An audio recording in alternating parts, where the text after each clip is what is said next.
I want to thank the organizers for inviting me here, and delighted to be following Pamela and Ann because I think they provide a lot of context for what I'm going to talk about. And we heard yesterday several times about the importance but also the challenges of developing and implementing standards of care, psychosocial care for children with cancer and their families. And we also heard yesterday that there may be examples or instances in where progress in the adult world could inform or perhaps even move the needle forward in improving care for children with cancer. And I think this is one of those instances where I think there is some progress made in adult cancers and developing and implementing standards for psychosocial care that could be important. We've heard very elegant instruments that are available for screening, for identifying children and family with needs. We've heard models for how to link them with services. But how do we move all that great research, all those ideas into clinical practice? And so that's what I'd like to focus on. I have one disclosure. I am here as an unofficial representative of the adult world. My views are my own and should not be construed as the official position of the entire adult world. Okay. That being said, what I'd like to do in the next few minutes is to describe some key activities and strategies that I think really accelerated progress in identifying and addressing psychosocial needs in adults with cancer and moving it into routine clinical care, and conclude by offering some lessons learned that may be applicable to what we've heard in the last 2 days, efforts to improve routine psychosocial care for children and families affected by cancer, and may also be applicable to other aspects of supportive care as well, including palliative care that includes end-of-life care. So for many of us in psychosocial oncology, and I've been in this field for almost 30 years, the publication in 2007 of the IOM report, Cancer Care for the Whole Patient, Meeting Psychosocial Health Needs, was really a turning point. I think for many of us, we've worked in relative obscurity for about 20 years, and this work really puts psychosocial oncology on the map for a number of reasons. And there are several members of the audience who are very instrumental in the publication of this report. The major conclusions were frankly no surprise, that psychosocial health problems are common and contribute to functional impairment, poor adherence, and adverse medical outcomes, and that resources exist to deliver effective services to meet those needs. That wasn't the importance of the report. To me, the major importance was that it was the first time that really attention was drawn to the fact that unfortunately many people who could benefit from these services don't receive them, and a very clear message was put forward about how to fix this, that you need mechanisms to identify patients with these needs and link them to appropriate services, and developed and put forward a model for care that's really formed the basis for much of the work we've done. Recommendation number 1 in the report was that, as you can see here, standards of care, that all parties establishing or using standards for care should adopt the following as a standard. And I abridge it here, but basically follows from the recommendations, that there should be processes in place for identifying each patient's psychosocial health needs and a plan to link them with those services. Very clear, very straightforward. Now, I want to distinguish between standards of care, which I've just described, and clinical practice guidelines. So the definition I've seen widely published out there for clinical practice guidelines are that these are systematically developed statements designed to assist practitioners, but also overlooked patient decisions about appropriate health care for specific clinical circumstances. They provide information that can help select the right care to deliver to the right patient at the right time. Standards of care are usually at a higher level and more general, and these are diagnostic or treatment processes that clinicians should follow for certain classes of patients, illnesses, or clinical circumstances. The key word there is should. That's the difference between standards of care and clinical practice guidelines. And this is really important because when you look to how to move evidence-based interventions into practice, there are really 3 key elements. And John Kerner laid these out beautifully a few years ago in an article he published. The one that we're most familiar with as academics is science push. So we publish articles, we do systematic reviews and meta-analyses, we publish guidelines, we put them out there, we have meetings, we have journals. We assume that the world is going to listen to us and do exactly what we said. Doesn't work that way. What's key here is to also build a demand for the market, a demand for your intervention, a demand for your recommendations. Certainly the public wants these services. We know very well that patients and families regard these as important services to have. The key market or demand that we need to attract are clinicians, clinical practices who are wondering why should they invest in this, why should they devote staff expertise to doing this? How do we convince them that it's worthwhile? And the third key element is that if you build market pull or demand, you better be able to meet the demand or you're going to have a lot of frustrated customers and unhappy customers. And so you need to develop capacity to deliver these interventions, these aspects of care. And when you do all this, you've increased the number of systems that can provide this care, that practitioners are providing it, the patients who receive it, and ultimately improve the population's well-being. So it's a simple model, but very challenging to implement. So again, back to standards of care. These are important. These are the glue that really get people to follow what you've recommended. But I'll make an analogy here with speed limits. So you're driving down the highway and you see a sign that says speed limit 55 miles an hour, and it registers on you that that's the standard you should follow. Great, but I would imagine that most of us probably are not doing 55. Now, what if there's a state trooper parked next to that sign, right? So you probably take your foot off the gas right away because you don't want to get a ticket. So how do we make it so that there are not just standards of care out there that are posted, but that people actually follow them?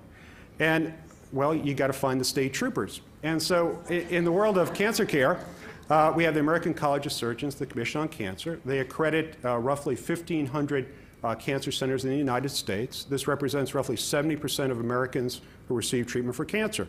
And for many years, they've published standards, and they do site visits, and they have ways to monitor to the degree to which these institutions are following their recommendations. So after a concerted lobbying effort, and I'll describe how that worked, in 2012, we knew that the American College of Surgeons was going to issue a set of patient-centered standards of care. And led by Stephen Edge, really deserves a lot of credit for this, they adopted as one of their standards, you can see here, psychosocial distress screening. And as you know, if you're at a COC institution, there's a cancer committee. And that cancer committee now is charged with developing and implementing a process to integrate and monitor on-site psychosocial distress screening and referral for psychosocial care. These now take effect in 2015. So practices or sites that are now going to be coming up for ACOS accreditation, this will be one of the things on which they're judged. And the standards go into some detail, but they're really not prescriptive. They just offer some general recommendations. And frankly, they set a relatively low bar. That basically there should be a minimum of one screening per patient at some pivotal visit. They don't even specify tools. They say that preference should be given to standardized, validated instruments with established clinical cutoffs, that there should be some process in place to confirm the presence of need and then link the patient to services. And very important, they stipulate that this needs to be documented in the medical record because, as we know, if it's not documented, who's to say it ever happened? Now, we found that practices, once these standards were issued, had a lot of questions and concerns. They knew that these were coming up, but they really, many small community practices were really quite challenged and really needed some additional guidance.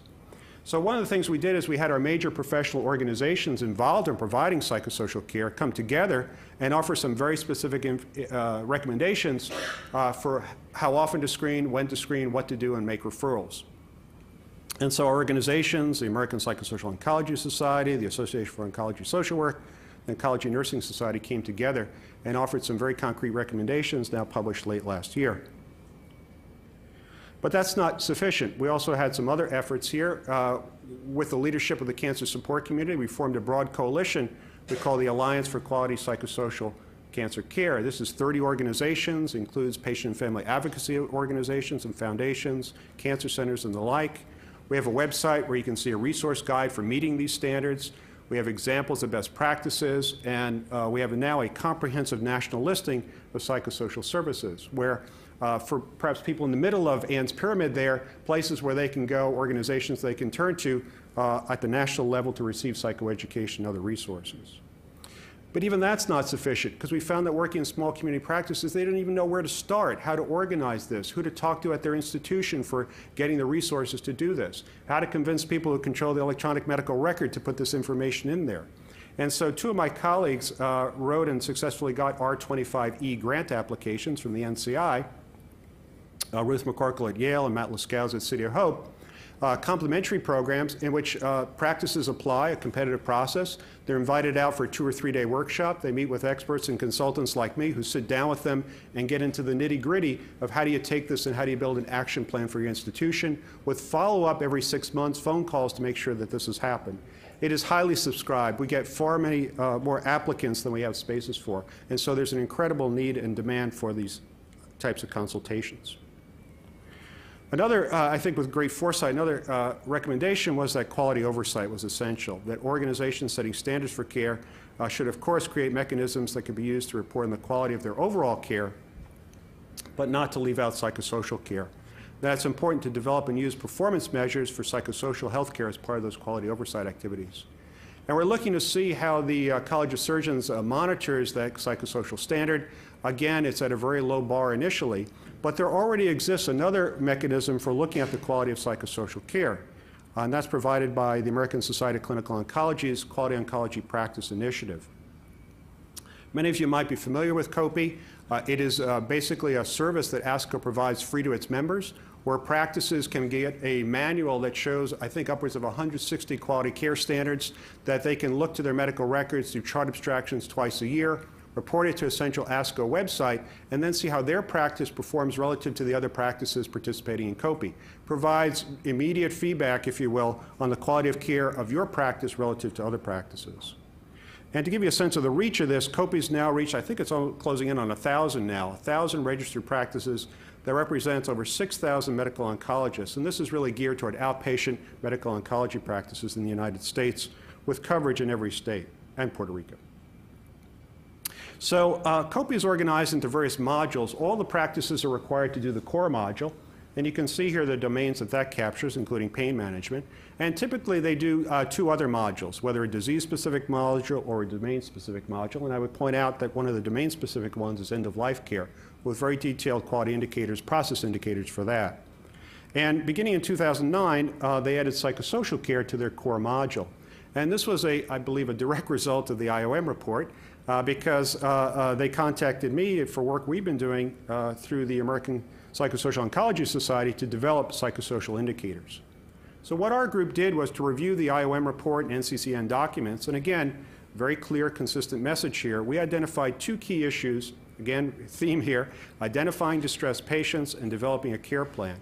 And we developed methods to code this for medical records, and this was adopted by kopi for its core in 2009. And the first one, again, we started very low. Start low, go slow is my motto. And we said that, you know, is there evidence in the medical chart that current emotional well-being was assessed within 1 month of the first visit with a medical oncologist? And I have a manual that shows how you do this. And basically, yes, maybe there's a distress screening measure, an anxiety measure, but we have a string of words you can look for. And if you see words like distress, anxiety, coping, et cetera, you get credit for that. So again, we set the bar very low.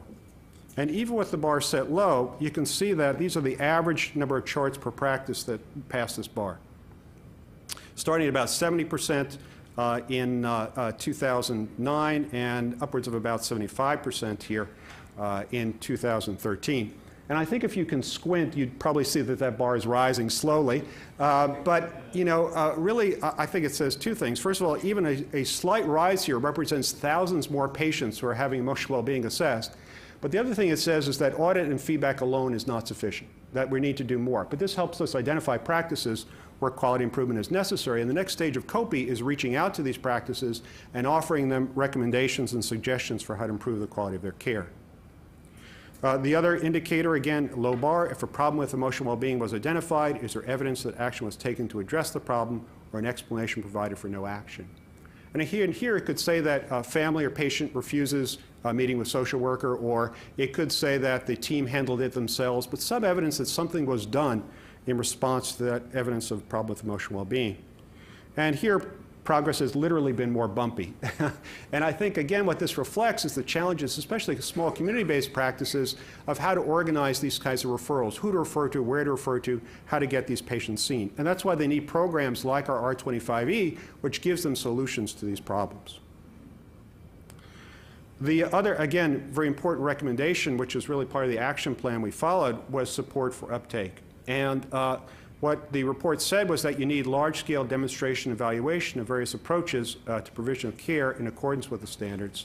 And this, I think, is also key, and perhaps the adult world is more heterogeneous than the pediatric world, but I'm sure there's heterogeneity in the pediatric world for care settings, that it should be implemented in different settings with different populations.